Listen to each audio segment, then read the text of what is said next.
right, y'all, welcome back. I promise this is the last one for this project. This is part 11. And look, make sure it's 100% cotton. 100% cotton. So make sure when you go to buff this out, it is 100% cotton that you're using. And while we buff this out, I want to tell you something that we've already figured out. So in buffing it, it's just like a car. Okay, and you can see how much darker the wood is taking. So that Odie's dark,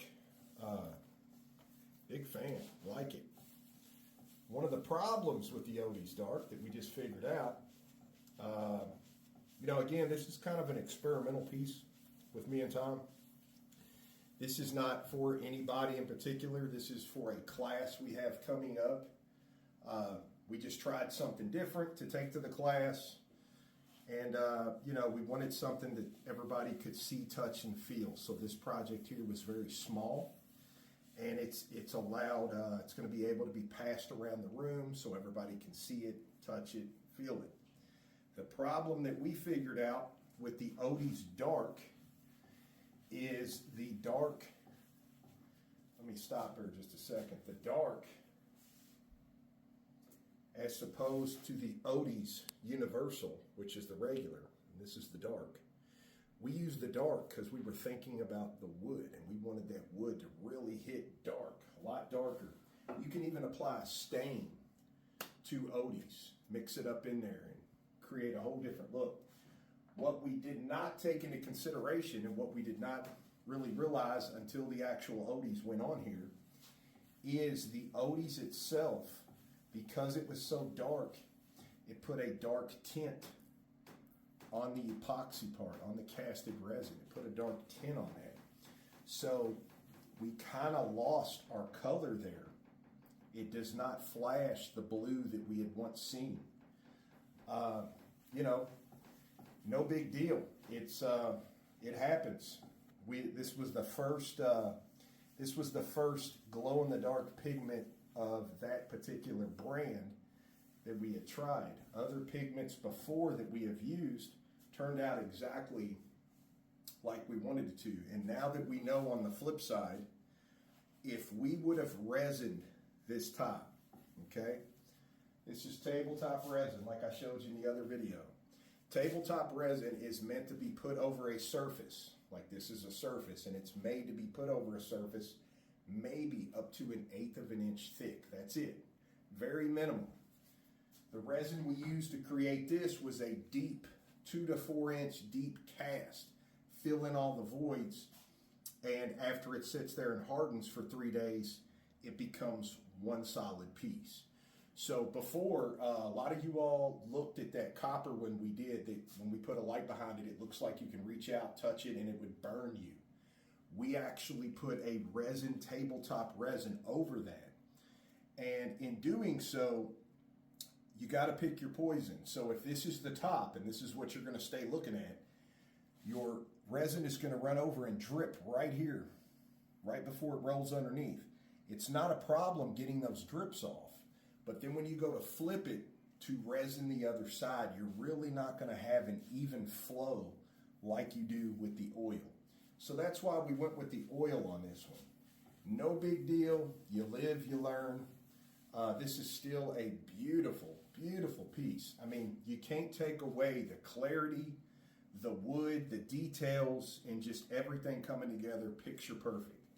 Had we have known that the Odie's dark was going to tint our resin and kind of make that color dissipate some, we wouldn't have used it. We would have went with the Odie's Universal. But just wanted to point that out there to you. The next one we actually go to do is going to be full of color.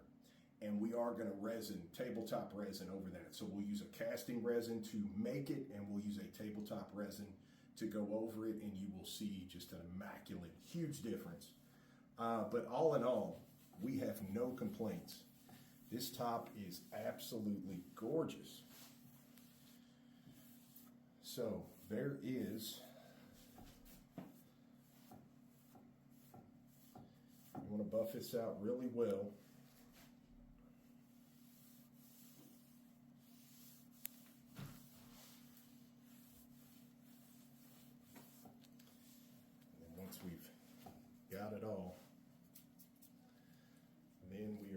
to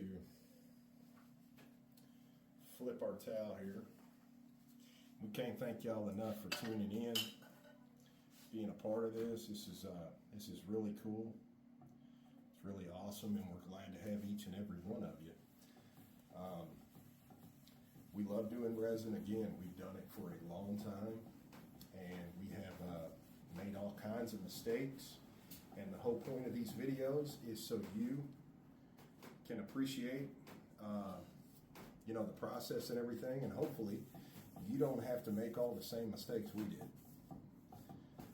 Okay, technique and getting it to this point is crucial. And there's a whole lot of people out there that would love to just get it to this point right here. So that's the whole point of the videos, and us trying to air them, and just know that we're not leaving nothing out that would matter and that would be detrimental to you to finish your piece.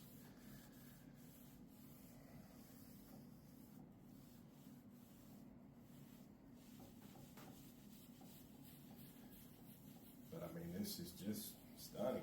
It's beautiful.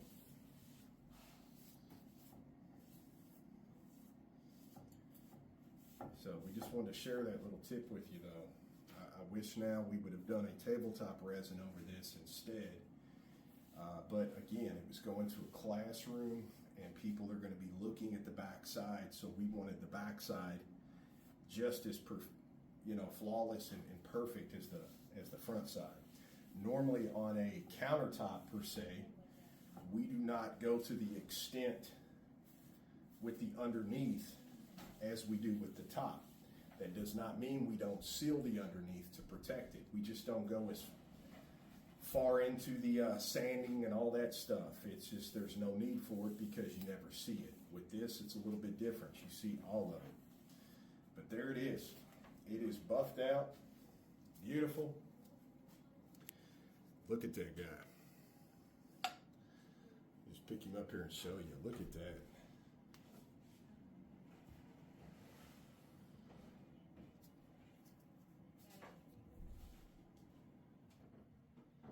So I mean, it's just a beautiful top.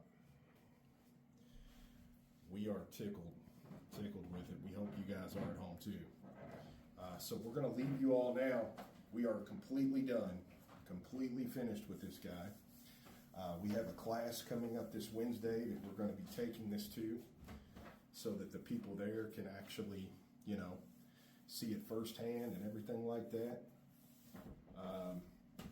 And it's just an introductory to epoxy to get everybody kind of excited about it. And, we try to answer any and all questions that come our way. Realize there's just a lot of questions coming. So the more you keep watching our videos, the more we're going to keep doing different projects. Our next one coming up later on this week coming out is a pretty big, I think it's 7 foot tall, 3 foot wide. We're going to be showing you that as well. A lot of different techniques. That is going to be all tabletop resin. There is no casting. We're actually going to be pouring over a surface, and we're going to be creating a really cool, just a really cool piece. I don't want to spoil it, tell you too much about it. You got to tune in for it. But you all be sure, follow along. We're not going to stop. We've got 4 more projects coming up here in the next week or two just alone. And 2 of these projects, one of them is about 17 feet in length. The other one is about a 12-footer, so it's a bar top. It's going to run all the way around, and then it's a lower bar top where you actually mix everything up. That one's going to be really cool. And then we've got some epoxy going in the bathroom that we're doing. So we'll get with you all on that as well. So hope this helps y'all at home. Ask any questions you like, and be sure and tag along, tune in, because we got a bunch more coming up. So until the next one, y'all have a good one.